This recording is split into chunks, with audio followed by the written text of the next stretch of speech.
Hello and welcome to What Is My Podcast About? This is a podcast where we sit down fortnightly, talk about just random things, see if we can find out exactly what to make a podcast about. We're quite a ways in, we still haven't quite got it, but we'll see what happens. My name is Keith, I am joined by my fellow hosts, Matthew Grace. Hello. And Peter Akerley. Hey! So, before we get started into the topic, of course, we want to keep that realm of mystery, see if people can figure out what the episode's about. I will say, I did have one person tell me directly that they thought we were going to be talking about Scooby-Doo this week because of the ending. I can see why they would think that, but no, not Scooby-Doo. You're wrong. No. So, since last time I recorded, a few things have happened. As we did mention last episode, Video Game Awards is coming up. They have since passed. Game of the Award has since gone to Sekiro. Shadows Die Twice. Yes. Well deserved, actually. Oh, I definitely think it was definitely Game of the Year. But watching so many people during the event, almost everyone was confident it's like, it's going to be Death Stranding.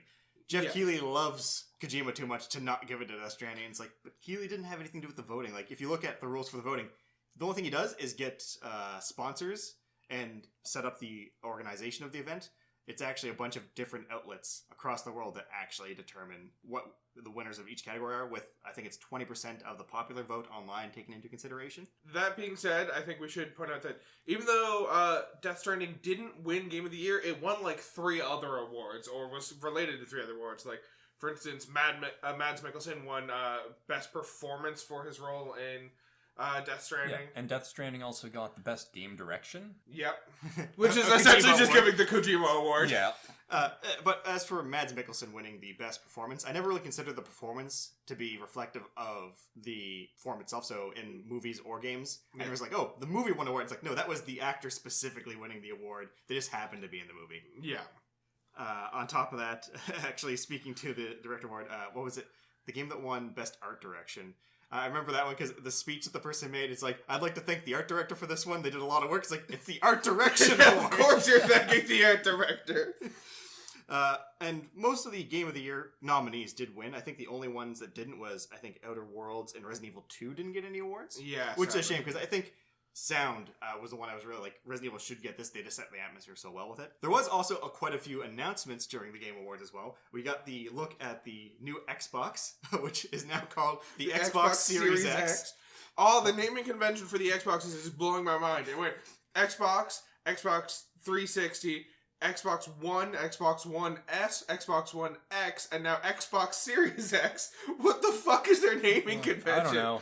I'm just glad that there was the X-Bone, and then now we have the sex. The other thing on top of this, it just looks like a computer tower. True. It does. As soon as I was like, Xbox PC, got it.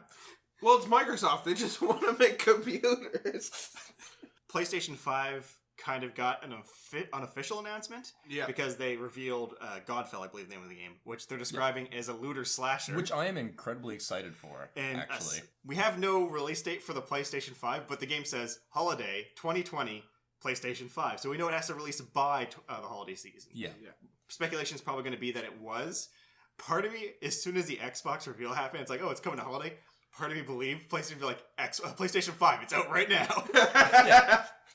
Fuck you, Xbox. Get fucked, Microsoft. But no, I knew Warframe was going to do it. As soon as I found out Rebecca Ford was going to be there for making some sort of announcement, I'm like, oh, okay, the new update, Railjack, is going to go live during the Game Awards. Most likely. A few other things just of note that I enjoyed from the Game Awards. Personally, I was really excited because they revealed that there's going to be a Magic the Gathering MMO. Yep. So I'm very excited for that. Was there anything that stuck out to you guys that you're looking forward to that was actually a world premiere and not just a premiere of it again, but yes. a world premiere? I'm incredibly upset that I forgot the name of it, but whatever the Dungeons and Dragons themed one was. Moro, or with Drizzt, Wolfgar, Bruenor, Battlehammer, and all them. Oh yeah, I forgot the subtitle to it, but yeah. It's like Blade Master or something like that. Yeah, but what I'm actually most excited for is Maneater. You should become an evolving shark that attacks people. It's great. The lightning so shark. Just to jump back, that's what you're most excited for out of everything that was announced. Well, kind of, aside from the fact that I'm having a ton of fun playing Railjack. That's fair. Okay, fair. No, the one that's got me the most stoked is the Magic the Gathering MMO. I'm stoked about that. Close second is Vin Diesel coming up on stage and revealing like the Fast and the Furious game, and then just low-key it's like, oh, I saw the trailer for Fast 9 the other day. When Vin Diesel was up there, he seemed a little off, and I can't, like, the whole time I just help feel like, is he trying to, like, catch that lightning that Keanu Reeves got during E3? Yeah, he's just trying to enter meme territory the way Keanu Reeves. If I just say random stuff, don't make me do it. But also at the same time, Keanu Reeves was already a meme. Vin Diesel didn't stand a chance. Yeah, no. And now, my favorite moment of the Game Awards is itself. Well, Honeydew and Beaker giving the award, and having Beaker in Goose Game was pretty good. Yes. But when they were doing the song for Cyberpunk, the little video, and at the end, it shows Elon Musk, and Elon Musk doesn't know what to do. He's like, stands up, starts clapping. And I'm like, it's confirmed. Cybertruck's gonna be in Cyberpunk. Oh, damn well better. So I'm definitely hoping that it is. Like, they're tweeting back and forth. It would be so funny if Cybertruck's just in Cyberpunk in some capacity. Yeah. I was pretty pleased with the fact that the game we did a whole episode on won Strategy Game of the Year. Yes. Fire Emblem Three Houses. Yeah. Feels like we're actually shaping what's the game of the year by talking about it. You just wait, give it us a year and we'll be one of the people on the board deciding what wins. Well, There won't even be nominations anymore. People will just come to us and we'll be like, alright, yeah, Three Houses, it wins again. Give it to Kojima! Alright, and who gets the best sound design? Kojima! Did you hear that man's voice? What game though? No game, just Kojima! Moving on to that, let's say... Do we happen to have any corrections or emails that we need to go over before we get into the topic? Nope, no corrections or anything. We did get an email, but it was a suggestion for a new topic, so we'll just discuss that when we actually talk about the topic. Which, to be honest, will probably not be too far away. Oh, okay. Take a look at that then. Be prepared for the secret. Well, I guess we have to reveal what we're talking about for everyone who didn't look at the title yet. Point of clarification, it is not Scooby-Doo. I also... Is it Home Improvement? I love how we do this joke every time, even though people very clearly know the topic of the episode. No, they don't. So yes, it's close to Home Improvement. It's a Tim Allen property, which I know me and Keith have always loved. I don't know if Matt had ever seen it before we decided to talk about this. It is the Santa Claus movies. Yeah, well, movies specifically. I may have watched all three. And to be clear, I have seen this plenty of times. Okay, good. And to be extra clear, Santa Claus, not the name. Yes. The Santa Claus, not Santa Claus. They're two very different things. There's an E on the end of Claus. Or Sandy Claus. Yeah. So, let's go into pretty much the theme of the movie. It's your standard Christmas movie. It's, well, one of the three standard themes. The non-Hallmark version, where, single dad, doesn't make time for his kids, works all the time, divorced, hates the new stepfather, and something ends up happening where he ends up forming a bond with the child, and his life starts going to shit pretty quickly because of it, and he has to learn to accept the new changes and all that stuff. Yeah, except that his position in the workplace is not as important as his position in the family. It has all the hallmarks of a Christmas movie, except no one is searching for the meaning of Christmas. Because the meaning of Christmas, searching for Christmas in this one. Yeah, and the meaning of Christmas is literally just thrust into the main character. So, essentially, we should just kind of jump right in and discuss the plot real quick, because there are some major points that we're going to want to talk about as we go on. Yeah, so we follow Scott Calvin, played by Tim Allen, who... very coincidentally has the initials SC. And also works at a toy company. Yes. Who makes toys. So, already very Santa Claus-like. So, he is at a Christmas party. We get a few, adultery jokes thrown in there. It's like, oh, your wife's not at the party. That's why your secretary's sitting in your lap. Hey! Yeah. Very dated 90s movie. Yeah. So he's rushing home. We get the excellent showing of how much of an asshole he is, where he's on the phone talking to his ex-wife saying, oh, traffic is so busy. There's so many people here. And he's just alone on the highway. He's driving down an empty road. He, screams out his window at no one just to convince people that there's traffic. And anyways, that's when he gets home. We meet Charlie. We get a bit of exposition. Apparently, Charlie has recently found out that Santa doesn't exist, and he's like, how dare you tell my son Santa doesn't exist? Well, yeah, because the stepdad, who's a psychologist, heard that Charlie went to school and told other kids he still believes in Santa, and the other kids laughed at him. So the stepdad was like, yeah, no, let me just break this child's heart by explaining to him that Santa doesn't really exist. Which has a whole other packet of worms that we're gonna get into. You know what? No, fuck it. Now's the time. So, in this universe, all the parents, think it's crazy that Charlie, as well as other kids, believe in Santa. At some point, they start thinking Scott's crazy for believing in Santa. but also Santa absolutely exists in this universe and drops off presents to kids. Do the parents just assume that random people are giving them presents they can't remember or something like that? That's the thing. There's so many ways to think about this because they kind of try to play off that as adults get older, they just stop believing and then they can't accept anymore. So I think that's exemplified because what ends up happening is they have a horrible night. He finally gets Charlie to bed, and then they wake up. Santa's on the roof. Santa falls off the roof, and they have to deliver the presents in his stead. Yes. But when they wake up the next morning, Scott Calvin, the character, does not quite connect what happened. He doesn't believe it. Yeah, he assumes it was a dream that he had, and then when Charlie also starts talking about it, rather than being like, oh, this must have happened, he's like, oh, I must have just told Charlie about the dream and not remember it. So I think that's how they try to explain why adults don't think of it. Like, maybe they see the presents, and then it's like, oh, well, I must have got that. I don't remember buying it, though. But that's what they wanted, so... Yeah, because the whole thing, when they first got to the North Pole, and that one elf told them, what, seeing isn't believing, believing is seeing. Which is entirely the reason why the adults don't understand what's happening. I just think it's fucked up that, like, if adults wanted to check, they have very clear, definitive proof that presents that they don't remember buying have been purchased, cookies they don't remember eating have been eaten, and milk they don't remember drinking has been drank. But nope, Santa's just a fucking weird myth that people believe in. Let's ruin this kid's life by telling him that Santa's not real. Yeah, it's... The rules don't follow any type of scheme in this, too, because at the end, then all those parents in the neighborhood, of course, see Santa Claus go off. Does that mean they immediately forget about this, like, the following day? Yeah, because, like, in relation to that, everyone sees Santa Claus. Okay, he's actually real. He's flying through the sky in a sled pulled by reindeer that are flying. And then cut to the second movie, which we're not really going to talk about, maybe. I'm going to talk about okay. it. Only his kid, now, like, a teenager in high school, remembers that his father was Santa Claus, is Santa Claus, and also Scott Calvin's wife. Ex-wife and her new husband. Yes.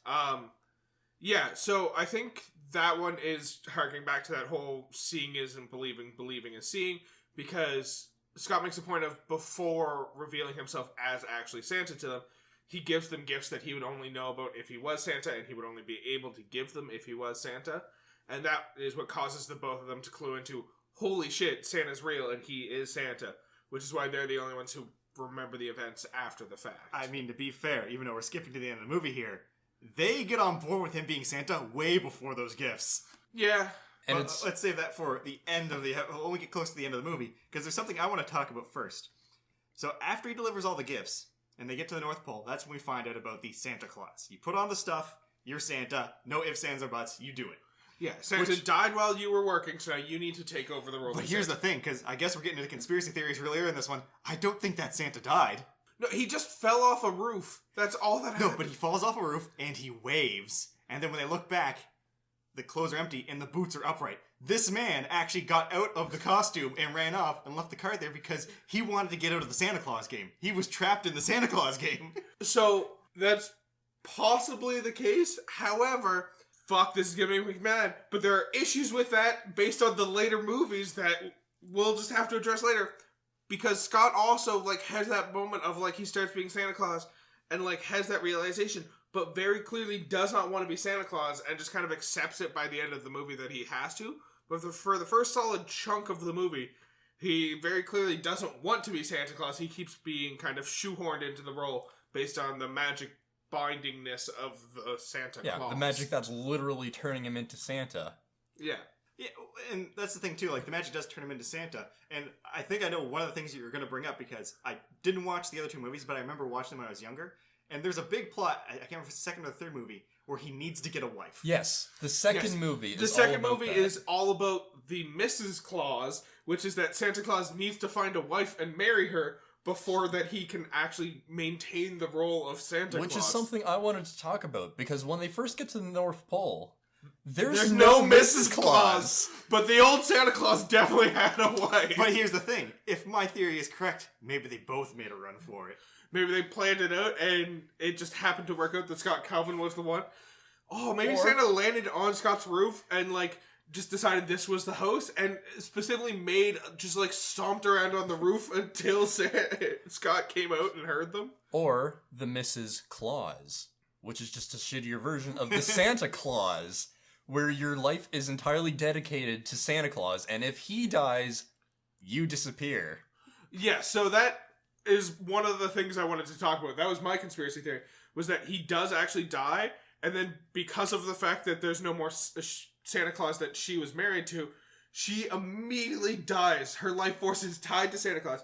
Because it's either she dies, or she gets transported back to normal society with no memory of the past, however long she's been Mrs. Claus. Now, I want to point out, if she does die just because Santa Claus dies, that changes the whole first meeting the elves situation, because they're pretty cool for the fact that someone just two people just died. Yeah. Well, also, when he first shows up and Bernard's explaining the clause to him, he's all cool with it too. He's like, yeah, the other Santa died, you killed him, you're the new Santa Claus, deal with it. Now, here's the thing.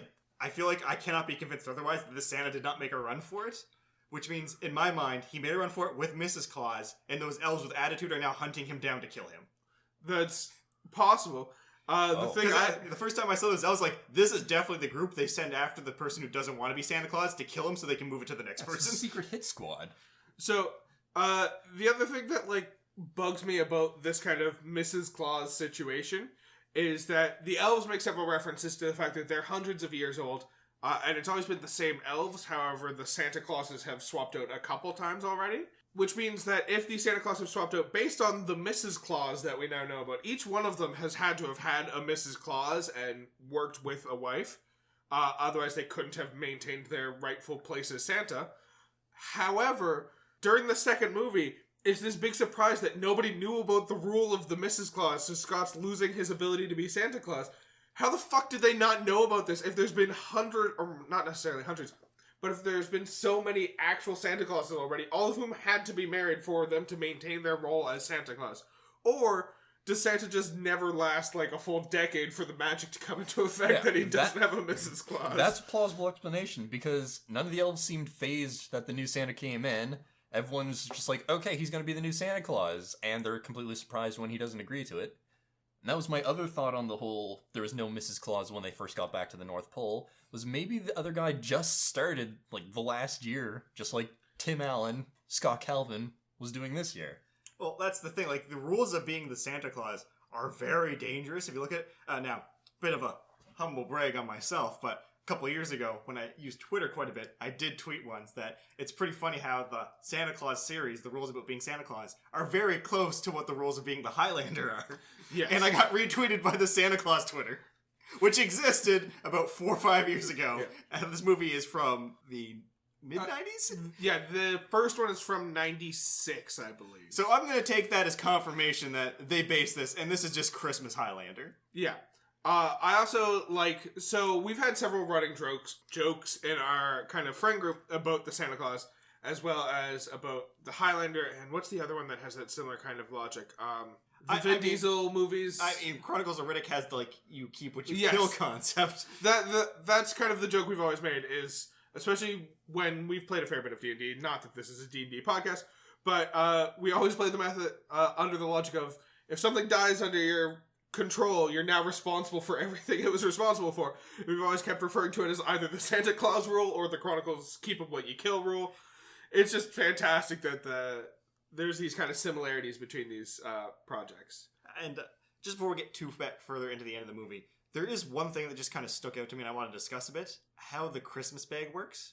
Nonsense is... Now, is it making...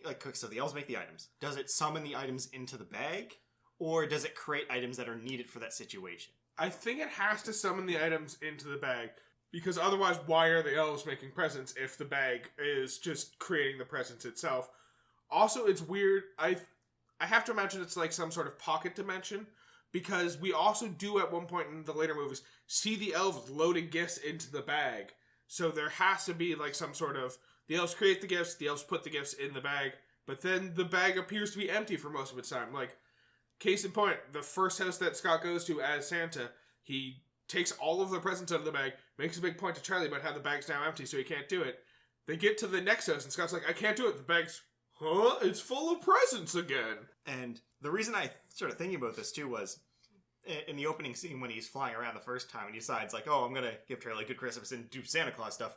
When he can't find Charlie, he looks back, and Charlie is there playing with a dog. I'm like, wait a second. What? Pull this dog out of the bag. Is this dog real?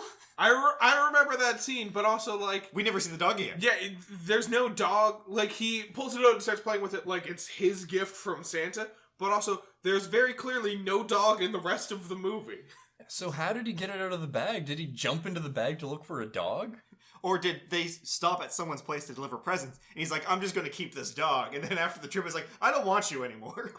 He just stole a dog from us and released it into the wild. That also brings up the fact that if they can give out dogs for Christmas, then the elves are breeding dogs and potentially other animals in the North Pole. Exactly. Oh, absolutely. I want a pony for Christmas, okay? While we're still talking about that kind of first night of Christmas, I got a couple complaints about the story. So essentially, the way it opened, they kind of first encounter Santa and everything that happens very closely mirrors the story, the old story that everyone hears about the night before Christmas. There's not a sound in the house. I forget the whole wording of the story. But Scott's reading it to Charlie the night before this all goes down. And then, like, the story kind of mirrors that very closely. And there's one line where Charlie asks, what does Suchuk mean? And like Suchuk ladder. Yeah, and Scott's like, what are you talking about? He's like, they're a rose ladder. The rose Suchuk ladder. He's like, not Suchuk ladder, such a clatter. He's like, what's a clatter? A clatter's like a lot of noise. That's all it is. And then later on, and that's the actual wording of the poem. That's the way it's always been. There arose such a noise that caused him to get out of bed and discover the Santa. Rose from my bed to see what was the matter. And then we go outside, they kill off Santa, or Santa escapes, whatever. And they're like, how are we going to get up to the roof to check on those reindeers? And then out of nowhere, a ladder appears that just says such a ladder. And it's like, no, that's not the way the story goes. You can't just fuck up a line on purpose just so you can rewrite the story. Also, where did the ladder come from? It arose. Probably part of the Santa Claus. Hey, the new guy has to get up onto the roof somehow. We'll just throw a random magic ladder into the claws. We'll throw a random magic such a ladder. This sounds like that Scott Calvin and his family's been watched for months leading up to this so that they could purposefully just fuck with him when they're turning him into Santa Claus. Oh, okay. So, other idea. Because you're right, it seems a little bit weird that he fell off the roof and died from this, especially when landing in a big pile of fluffy snow. And his boots were upright. They weren't flat. And he also waved at Scott afterwards. What if the reason the elves aren't surprised that Santa died or disappeared over the course of his trip isn't because Santa ran away, but because while he was up on the roof, some of those elves with attitudes actually shot him with like a poison dart, which caused him to fall off the roof. He slowly died, which is why he's able to wave from the ground. And then once Scott and the kid turn around, the elves strip his body down and take the corpse away so that all that's left is the clothes for Scott to put on. He's not even waving at him like, he's asking for help. Please, get over here. I need assistance. I took a completely different way. He's not asking for help. He knows what they're planning to do. They're planning on making this man a Santa Claus. He's trying to shoo them away. Like, get out of here! Save yourselves! Don't trust the elves! Oh my god, that's so much better! That explains everything so well. And that's why they're also not weirded out about Mrs. Claus not being there. They also killed off Mrs. Claus. Oh. It's not magic that causes Mrs. Claus to disappear when Santa Claus disappears. It's the elves that cause Mrs. Claus to disappear. And their kindness when they get back is so much more terrifying. It's like, yeah, we just killed someone, but here, have a nice hot cup of cocoa. The perfect hot chocolate. Made from human bones. That explains so much. So I suppose we should continue explaining the actual plot of this movie and not what the actual plot should be. The second half of the movie, well, second half, but the middle part of the movie is essentially him transforming into Santa Claus. It's him reluctantly transforming into Santa Claus. Well, the magic makes him larger, craves sweets, like cookies, sugar, grows milk. A big old beard. One point when he goes into work because he can't fit into all his clothes, he's wearing a sweatsuit. One of his coworkers like comments on that, and he's like, "Oh, my suit's at the dry cleaner, so I have to wear this for today." I was stung by a big bee. And I was stung by a big bee, that's why I'm swollen. Everyone's like, okay. And he's like, oh, are we ordering lunch? And then he orders like a laundry list of sweets. And everyone's like, stung by a bee, eh? What the fuck is wrong with you? It's like, the man wants to eat. He's still doing his job. Fuck right off. And then he just shits on this man for trying to put Santa Claus in a tank. Yeah. Yep. They're trying to sell a tank toy. And they're like, no, you're not destroying Santa Claus's image. What are these elves? They should look cuter and happier, not old and decrepit. They should look like children, not crazy people. But if our theory is true, they are crazy people. They are crazy people. They're definitely not children. No, just with the face of innocence. At the same time, Charlie's mom and stepdad have both come to the conclusion that Scott is trying to emulate Santa as a way of stealing him away and trying to perpetuate the lie that they all agreed that Charlie doesn't need to believe in Santa anymore, so let's convince him that Santa... Or now Scott's trying to convince him that Santa's real and that he is Santa. So they just become real confused and defensive of Charlie, which causes a lot of problems for Scott in his home life. He's not really allowed to see his kids. There's one moment where he goes to watch Charlie's soccer game, and kids start lining up to sit on his lap to ask him for presents. Yeah. He's not even dressed as Santa. He's just a fat guy with a beard, and everyone wants to sit on his lap to ask him for presents. And Charlie's mom and stepdad show up, and I think they're rightfully creeped out by the fact that Scott's got a line of kids waiting to sit on his lap. That's the beautiful thing about this movie, too, like, because the movie does play down that line where, like, no one trusts them, and there's even the line when they're going to the judge for determining custody, and Charlie leans into his dad, he's like, don't worry, I told him everything. I'm like, oh, that's bad. That's really bad. I'm never going to see you again, kiddo. But up till that last moment, even the part where he ends up kidnapping Charlie, essentially, because that is what happened. He does kidnap Charlie. He fully kidnaps Charlie. He goes to say goodbye to Charlie for the last time because he's going to move to the North Pole, and Bernard shows up, and he's like, why doesn't he just come with us? Why does he have to stay here? And Scott's like, oh yeah, fuck, I forgot. Kidnapping's an option. And he just fully kidnaps Charlie. And now, here's the beautiful part about this movie. Up to this point, only Charlie and Scott see the elves and the magic. So up to this point, you could fully assume this movie could be like some sort of thriller where he is actually going crazy and seeing things. Oh yeah, it's fully just from his point of view, and he believes all that's happening, but none of it's actually happening. I could buy that. So this movie could have been, like, had the amazing twist at the end. It's like, oh no, he was crazy.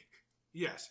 That would be a phenomenal thing. It's like, it shows, like, at the end of the film, him, like, breaking back into the house to leave them presents because he believes he's Santa. So at the end of the movie, he ends up coming back around to deliver presents. While he's delivering presents, he returns Charlie to his mom. The mom and stepdad both find out that he is actually Santa. Just because he says he's Santa, and for some reason this time the mother believes him. She's like, he's Santa, and then runs off to get him, like, something. But Dr. Neil is still like, I don't know about this. And then Bernard shows up. He's like, hey, did we make that sweater? Yeah, we made that sweater. There's also the fact that the first time Scott goes to deliver presents to this house, the police are waiting for him because they assume he's a kidnapper. Which, first of all, is completely batshit fucking crazy because the parents, up until this point, assume he's lying about being Santa and is just trying to steal away Charlie by pretending to be Santa. But then they decide he's absolutely going to break into our house on Christmas Eve, or midnight on Christmas Eve.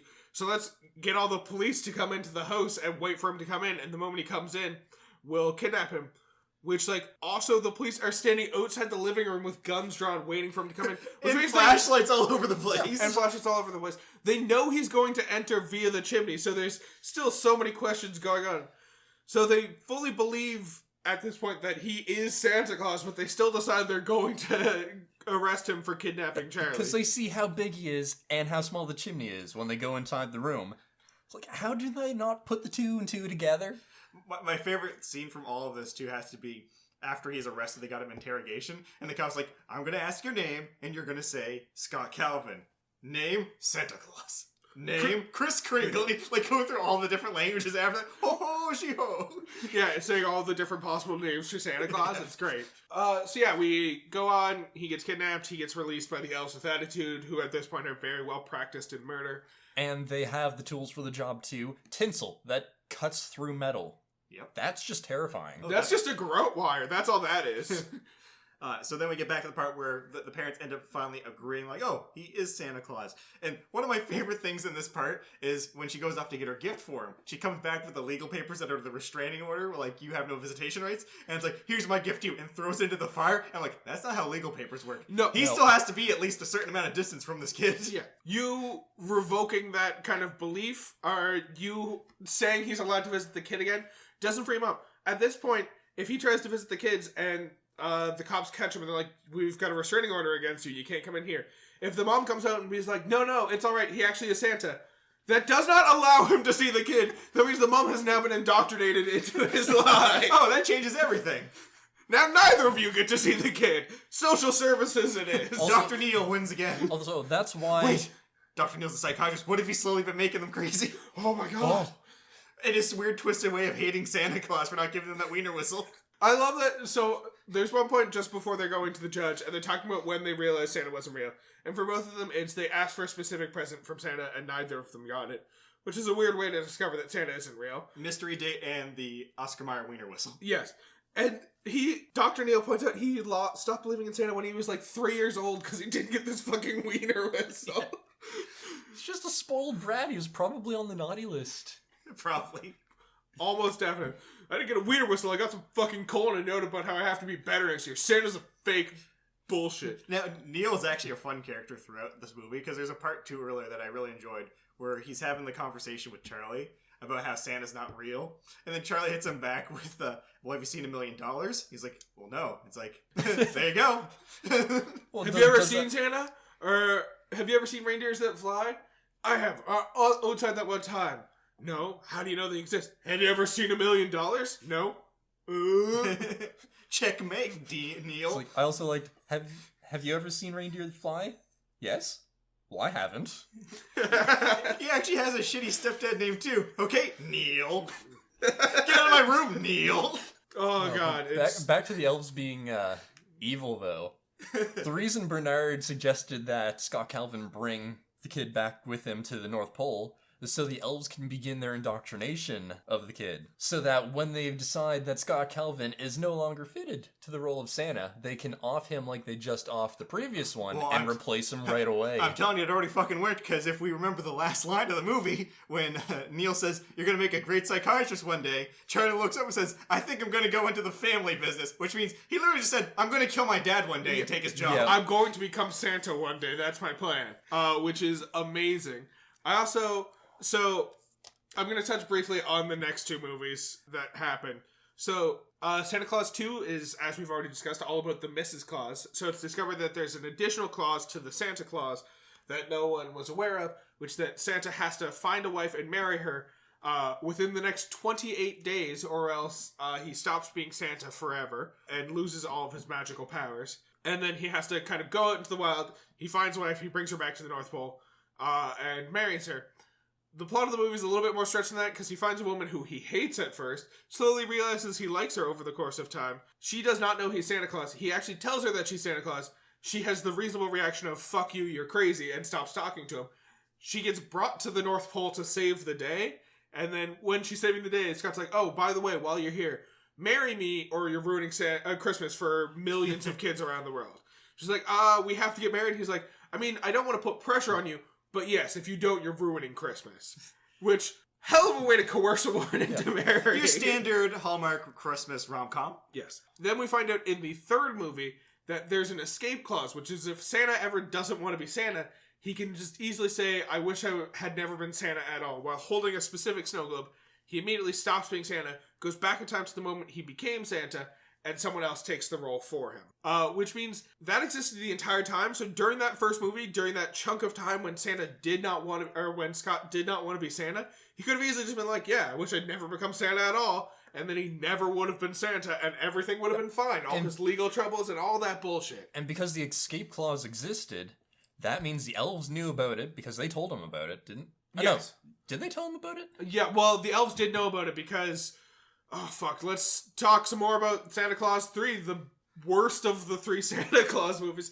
The plot of Santa Claus 3 is that Jack Frost wants to take over the role of Santa, so he finds out about the escape clause from some elves, right. And then he uses that to trick Santa into giving up the role of being Santa so that he can become Santa and sell merch to people. But because the elves knew about this, they didn't let the old Santa Claus use the escape clause.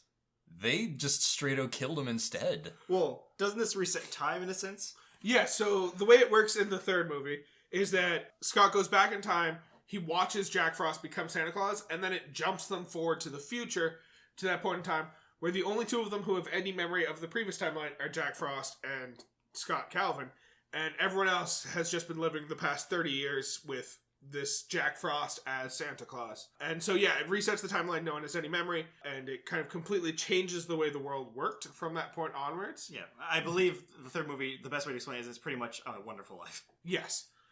It's, I wish I had never done this. Well, here's what the world would look like if you didn't do this. Fuck, I should have done this. But yeah, so we kind of know that if the other guy had have wanted to escape, he could have just used the escape clause. So I don't think he did run away. I think the elves specifically killed him off to ensure that they could manipulate who the next Santa would be. Well, that too, and if time's being reset and only people that go through the time loop know what happened, then the elves don't want to be in that situation where they don't have the power, right? Yes. Yeah. They're clearly the evil cabal running this whole Christmas game. Yeah.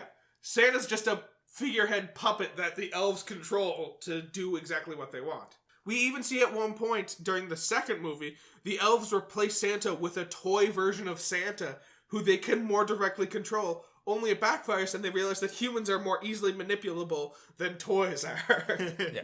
Although, I do want to say that for that Mrs. Claus, to have such an important rule for the Santa Claus clause, to be in the fine print of the fine print, where they need like 10 magnifying glasses to see it, Yeah.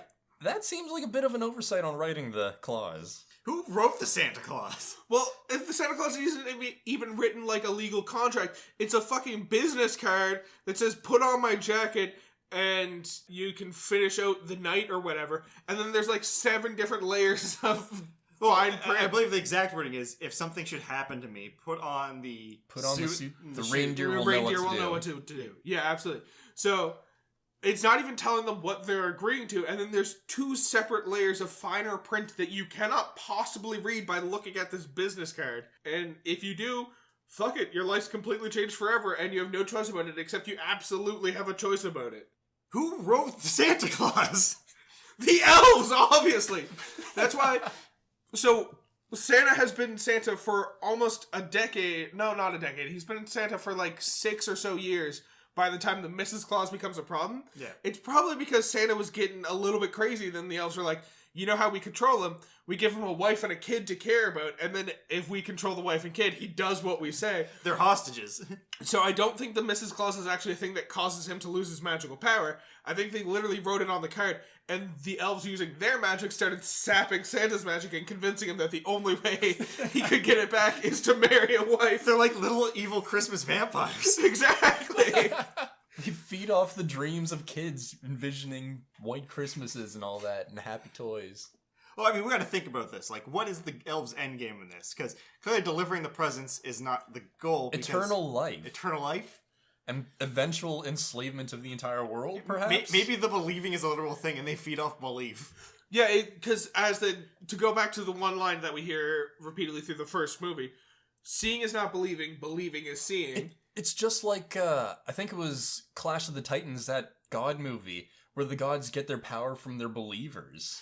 Exactly. So the elves, it's not that if you believe in them, you will see them. It's that they can only be seen if enough people believe in them. So the children's belief in Christmas is what manifested the elves to exist. So their whole end game is to make sure that enough children continue to believe in Santa, and hopefully to spread it to the point where enough adults also start believing in Santa, that their kind of power grows and they can remain in corporeal form for the rest of time. So are we saying that the elves are quite possibly within the American Gods universe? Oh, absolutely. The elves are 100% the American Gods universe. It's getting a lot darker than we initially thought. Yeah, like, if they were to do a sequel to that story, after kind of Odin and Loki have this whole war over America and all this bullshit, we would have like a moment like the next book would be all about the elves coming down from the North Pole and putting shit back where it fucking belongs. Now, for anyone, just because we did mention it, if you haven't seen American Gods, the concept of it is it's kind of like modern day where we find out God's powers are tied directly to their believers, but new gods have been created as well. Because of people's belief in magic, or not magic, media, in media and money, technology are the all hidden gods. realm that controls the world. So yeah, all these different gods exist, and it's a war between old gods who have actual power and who have been around for the longest time, and these new gods who have popped up based on people's beliefs. And Santa also. Yeah. Somehow. It fits in timeline-wise. Yes. Well, not Santa, the elves, for some reason. So, yes, the elves. Technically, it should be Santa if you think about it, but maybe the elves are manipulating Santa and they're creating a demigod that they can sap powers from. Exactly. much like the plot of American Gods. So we've decided that American Gods is just a retelling of the Santa Claus from a different point of view. It's the prequel. Yeah. That's why they kill off this Santa Claus at the beginning, because he was out of the game. They needed a new one who didn't know what was going on. Yeah. Alright, let's go down this rabbit hole and talk about the second movie now. We've talked a fair bit about the third movie. We kind of jumped over the Mrs. Claus and the whole shenanigans that happens there. Saving the best for last? Saving the mediumist for last. Oh, okay. Yeah, because just the introduction of the second movie just shows that there was no continuity planned by the directors at all. Oh, absolutely not. So, the second movie opens up with the fact that Santa's now close personal friends with all of the other legendary beings. Father Time, Mother Earth, Tooth Fairy, Cupid, Easter Bunny. the Easter Bunny. We also find out that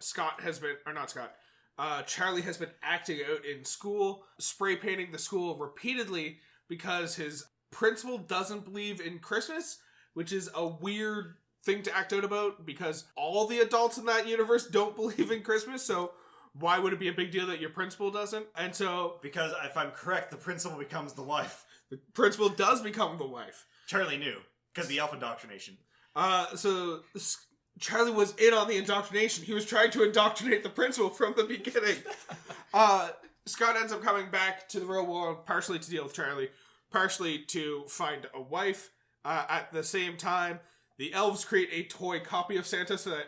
Sorry, 2 specific elves make a toy copy of Santa. And tell none of the other elves. Specifically so that they maintain order while Santa's not gone. Which, I feel like Santa already takes trips around the world during the regular year. I don't think they needed to maintain order without Santa there. No. But whatever. We already saw one movie where he spent the entire fucking year up until Christmas Eve. Not in the North Pole, but whatever. So we see the kids, we see Scott kind of go back to the real world. He ends up helping Charlie a little bit, but then also fighting with Charlie because Charlie hates his principal, and Scott starts dating the principal. We also see at one point that Scott goes to the staff party at the school after he starts flirting with the principal, and it's just a boring mess of people drinking alcohol, which sounds like most of the staff parties I've been to. But Scott's like, this isn't what a Christmas party should be. Like, where's the Secret Santa? And the principal's like, yeah, we're not doing that. That's not This is a public school. Oh yeah, and I forgot also that at this point, Scott had a watch that showed, okay, this is exactly how much magic you have left, so don't use it all or you're never going to become Santa again. Yes, you can never get back to this North Pole without the magic. Right. And then, so Scott ends up deciding to make this party better by hosting Secret Santa. So he uses some more of the magic that he has left to give everyone the gifts that they always wanted. Yeah, and the best part is, like, he jumps up on the stage, he's like, we're gonna do Secret Santa now to make things better. And the principal's like, we didn't do Secret Santa. Stop, I don't know what you're doing. It's like, what about all these presents here? And she's like, no, they're just decorations. There's no actual presents in those boxes. They're just decorations. It's like, what about the big bag of presents? And she's like, I don't know what you're talking about. And then You're a crazy man. You're a crazy man. He goes back, he brings out a big bag of presents and starts giving them out. Everyone exclaims about how it was exactly what they always wanted. He even gives her exactly what she always wanted. Which is weird because she told him about it like maybe 20 minutes ago on a sleigh ride into town. Yep. And so she like pulls him aside and she's like, what the fuck was that bullshit? And he was like, people just needed to see that Christmas is a good time and people can enjoy it. And then she responded with, like, seems like some kind of madman learned everything he could about all of the teachers at this school by, like, slowly stalking us, and then went on eBay and bought everything we had ever wanted to give it to us, which is crazy, because he only found out about what I wanted 20 minutes ago. Does eBay do 20-minute deliveries? No. And then he looks at his watch this time, realizes that he has 1 unit of magic left over, and she's just kind of like, this is crazy. I don't know how this makes any sense. And he's like, it was just a little bit of magic, I guess. And then he uses the last of his magic to make some mistletoe so that he can kiss her, which is weird priorities right there, Santa. You still need the magic to get back to the North Pole. A little bit later on, she takes him back to her house, where he explains that he is, in fact, Santa Claus, because if you're going to start a relationship that's going to last all of time, or until the elves decide to kill you off, you kind of need to have that knowledge baked into it from the beginning. She is not on board with this, because as we've already said, she does not believe in Santa, much like every other adult in the universe. And her indoctrination isn't quite finished. Nope. So she sends him away, and he gets all kind of pouty and walks away. At the same time, Charlie is very pissed off because he's been flirting with her. So Scott kind of sits down Charlie, and he's like, hey, I love you, bud. I'm not choosing her over you, but also I kind of like her too, and I need to marry someone or else Santa stops existing. At which point, an elf comes down from the North Pole and is like, hey, shit's getting fucked up in the top because that toy Santa was a terrible idea of ours. I'm putting all the blame on you for this, even though I'm the one who did all the toy Santa making. It's your fault. You need to fix this. And Scott's like, I can't get back to the North Pole. I'm out of magic. And so they end up yanking the tooth out of a child, if I remember correctly. Yes. And then using that to trap the Tooth Fairy so that they can get back to the North Pole. The Tooth Fairy does not realize they're Santa at this point in time because he has completely gone through the transformation and no longer looks like Santa. They can coerce the Tooth Fairy to bring them back to the North Pole. They get kidnapped in the North Pole and then by the Toy Santa. Because all this time, the Toy Santa realized, hey, I don't really like how things are being run here. Everything is too gung-ho happy. Everything needs to be more uniform, in order. And so he starts using the same machine that was used to create him to create his own army of toys. Yeah, he creates a toy soldier army. I mean, the issue here, too, is we know what happens with Robot Santa down the line. We've seen Futurama. This doesn't turn out well. Why would you build a Robot Santa? The elves haven't seen Futurama, that's why. Fair enough. So everybody's on the naughty list. And that's exactly what it is. He determines that everyone's on the naughty list, and so the North Pole is no longer about making toys, it's about making coal. That is all that the North Pole does anymore. So he determines everyone's on the naughty list. They go up there, they get kidnapped. At this point, we see Charlie rappel in from the roof of the North Pole, which is a thing that exists, along with the principal of the school, and he's like, hey, I brought her up here to the North Pole. She's like, holy fuck, you actually are Santa. I don't know why I agreed to go to the North Pole until I realized just now, when I just realized that you're Santa. They get brought to the North Pole. We find out that the way they got to the North Pole is Charlie is now missing a tooth as well because he ripped out one of his own teeth in order to... But he's a teenager. He's not going to grow any more teeth. He just fucking lost a tooth in order to get to the North Pole. Man, this kid is really, like, drinking the eggnog, if you will. Yeah. He's fully accepted that this is his lot in life, to serve the elves. I live to serve the elves. And then they kind of free Santa, or free Scott. He tracks down Toy Santa, comes back to the North Pole. He's like, I gotta deliver these gifts. But real quick, me and you, we gotta tie this knot. And she's like, we met like a week ago. Why are we getting married? And he's like, you have to though. And she's like, fuck it. All right, let's do this. And then they get married. And it's just the weirdest fucking timeline of events. Your standard Hallmark Christmas rom-com. Yeah, the first one's all about a father learning to love the holidays and love his kids, even though he's a big, important businessman. The second one is all about the importance of tricking women into marrying you because you're Santa Claus, or else Christmas is ruined. And also, I mean, that's probably the best pickup line. And also still being important to your family. And then the third one is all about realizing that being Santa is not half bad, and you should probably stay as Santa. It's like the elves are trying to convince us, the audience. The first movie I've seen plenty of times. The second movie I've seen a couple times. The third movie I only watched the once, because it was bad. The third movie I've now seen twice. And to say twice, I should really say on 3 separate occasions, because I saw it once, it was bad. I agreed to never watch it again. In preparation for this podcast, I decided to rewatch the third one. I got halfway through and then just turned it off and was like, nope, not gonna happen. And like 2 days later went back and was like, alright, fuck it, let's finish this train wreck of a fucking movie. Now, funny enough, barely remember the third one, but I remember the second one kind of vaguely. And I remember the thing that was most, like, I disliked about the second one was the fact that the other fairy tale creatures exist. Yes. Because it's just so out of place with, like, kind of what they established in the first one. Well, it also raises the question of, do the other fairy tale characters follow the same logic of Santa Claus? Which is, if someone shoots and skins the Easter Bunny, do they become the Easter Bunny? As long as they put on the fur. Ugh. And like, how the hell do you become the Tooth Fairy, though? I assume it's some sort of situation where, like, you are hanging out in your house, you hear some noise, you assume someone's breaking into your child's room, so you obviously go in there and kidnap them, and then... Or, well, not kidnap Beat them over the head with a bat or something. And then you're like, is this guy wearing wings? What do those look like on me? And then you try on the wings and all of a sudden you're the Tooth Fairy. It's like the character says, pull out the kid's tooth, you'll see what happens. Rip all of the teeth out of your child's head. You'll understand what happens next. The blood ritual must be completed. Just look in my wallet. They look in his wallet and see, like, thousands of dollars. Dollar coins. Of quarters and loonies. Yeah. And they're like, I want this money. They take the wallet and then they become the Tooth Fairy. That's an even better question. Does the Tooth Fairy have a magic wallet that it just has all of the different denominations of money in it? Because if he just says loonies, most of the world's getting pretty pissed off about the fact that they got a loony under their bed, but a loony makes no sense as a concept of money. The fuck's a loony? He can just destroy the world's economy. Specifically the Canadian economy, if it's just loonies. Does that mean he's gonna go to, like, the exchange place to get, like, the money changed over? He's like, shit, I got, like, 3 kids in Japan, I gotta go. Better go to the store. And then, yeah, my other favorite is Cupid. How the fuck does someone become Cupid? Do they have to put on the diaper and then shrink down to baby size? Or just picking up the diaper, turn them into a baby, and then they put on the diaper? And you have to shoot someone with an arrow. I feel like a lot of these jobs, like, are very difficult ends, whereas, like, the Santa Claus, like, just put on the suit and the reindeer will do it. And it's like, you need to shoot this person with this bow and arrow, or rip out that child's tooth. For, like, Father Time, you just have to become decrepit. It's just like, just watch my body decay to dust. It will know what to do.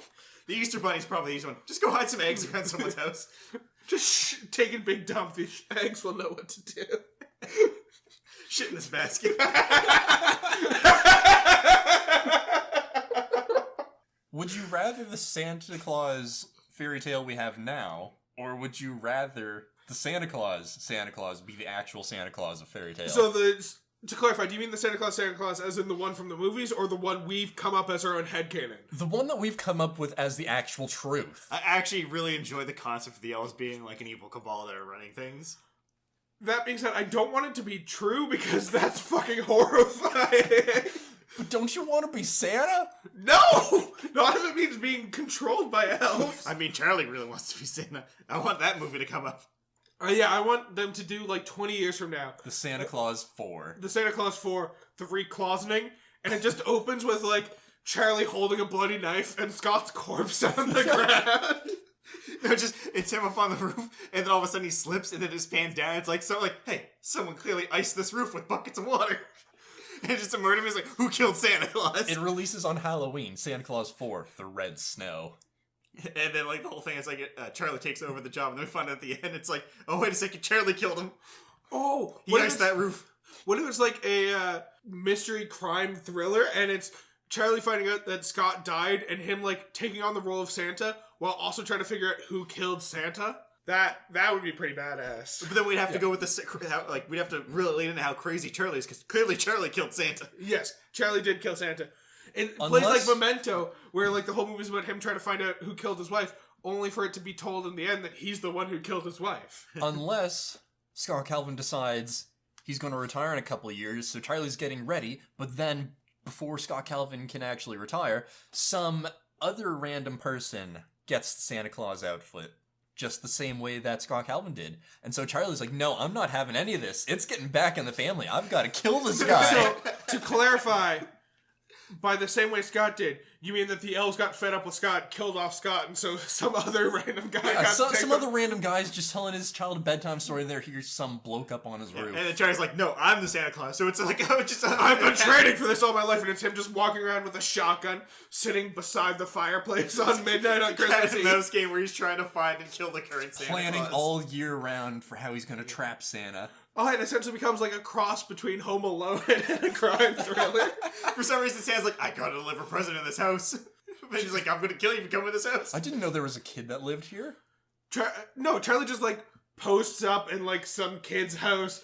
He's like, he gets into an orphanage full of children and he gives.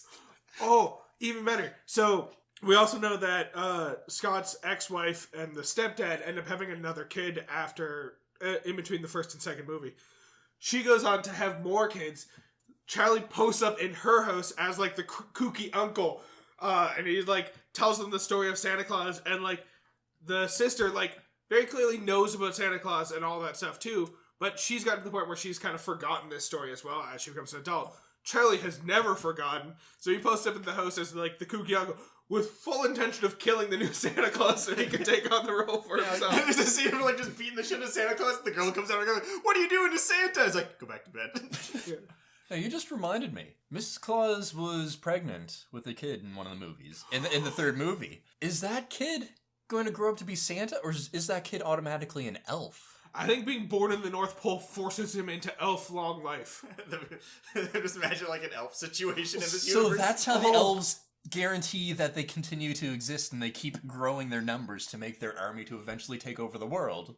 Oh, that's a good point, because the point is, in the second movie we find out, Bernard brings up the fact that we need to find Mrs. Claus for you so you can have a family and continue to be Santa Claus. In the third movie, Bernard's not there anymore. Was Bernard replaced by the new baby Claus? And then that could explain why they kill off the Santa Clauses every so often, because like they don't want them to get attached to the baby, so the baby doesn't have an attachment back and betray the elves. Right. Exactly. Which means that, if we're right about this, because the baby's born right at the end of Santa Claus 3, that could very easily mean that Scott's dying that Christmas. Because the baby's delivered, then he goes away to deliver presents. Do they kill off Scott and Mrs. Claus that night to ensure that the baby has no attachments to the Clauses? Oh. And then they have to find a fill-in Santa Claus until Charlie's ready to kill him and take over the role. This is fascinating. The series just got better. We redeemed the entire series. So, do you have a question, Keith? Not anymore. I think nothing but answers. I think we've answered every question Yes, there could be. We have solved all of the mysteries. We've tied up all the loose ends and put together all the continuity flaws. This conspiracy has now been brought to light. I mean, it's a pretty somber end to our Christmas special. It's like, yeah, Santa Claus is dead.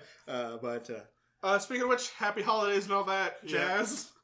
But I guess thank you for listening to our podcast. Please don't stop listening to our podcast. You can find us at all major podcasting services.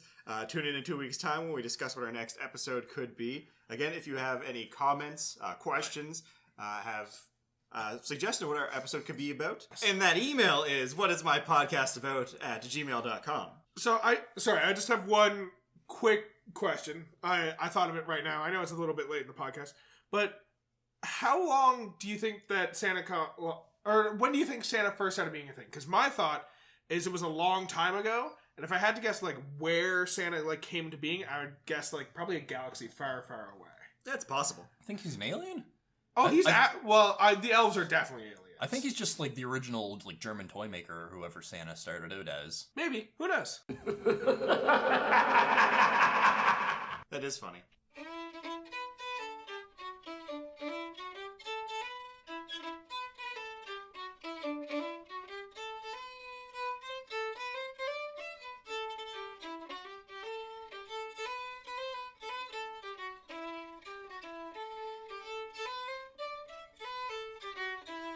Hashire sori yo, kaze no you ni, Tsukimihara o padoru padoru.